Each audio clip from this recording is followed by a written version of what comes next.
Ah, yung first trade natin is si Link USDT ngayong May 15.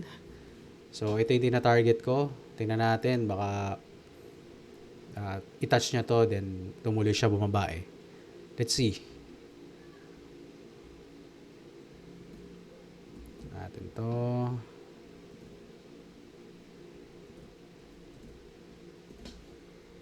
$2 lang. Okay. Open short. Okay. Place na yung trade natin kay Link USDT. Hanap pa tayo ng dalawa. Yung second trade natin is si LTC USDT. So, ito yung tina-target ko.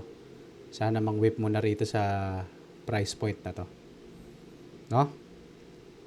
So, yun. Tingnan natin. Malakas naman yung move eh. So, ito. Naka-place na pala. So, open short. Okay. So, dito tayo nag-place. Ito. Itong level na yan. Yarn! Ano pa tayo? Last one. Pinaka-last. Trade natin is si Waves USDT. Tingnan natin to. Itong strong move na to. No? Let's see. Place na natin ang ating last trade.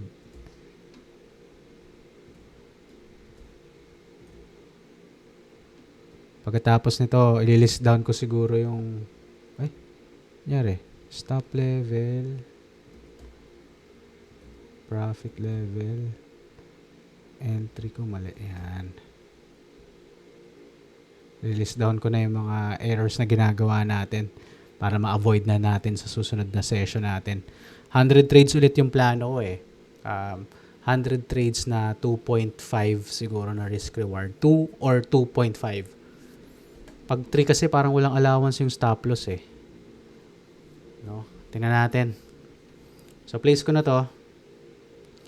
$2 lang. Yan.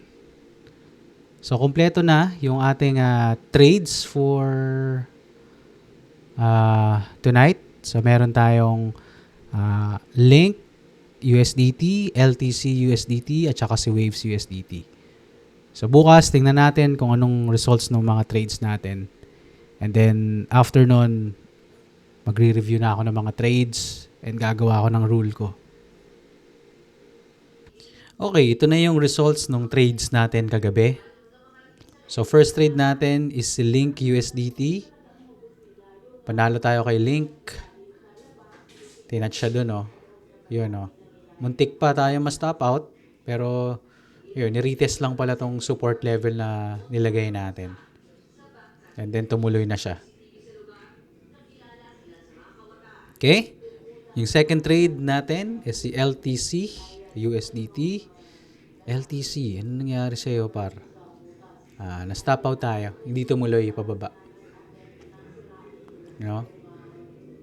Kala ko ito na yun eh. Oh. Sayang. Hindi inabot to eh. Oh. Anyway. Yan. Talo tayo kay LTC. Yung third trade natin is si Wave. Hindi to na-touch. Clinose ko na to eh. Clinose ko to na time stop tayo dito. So yan.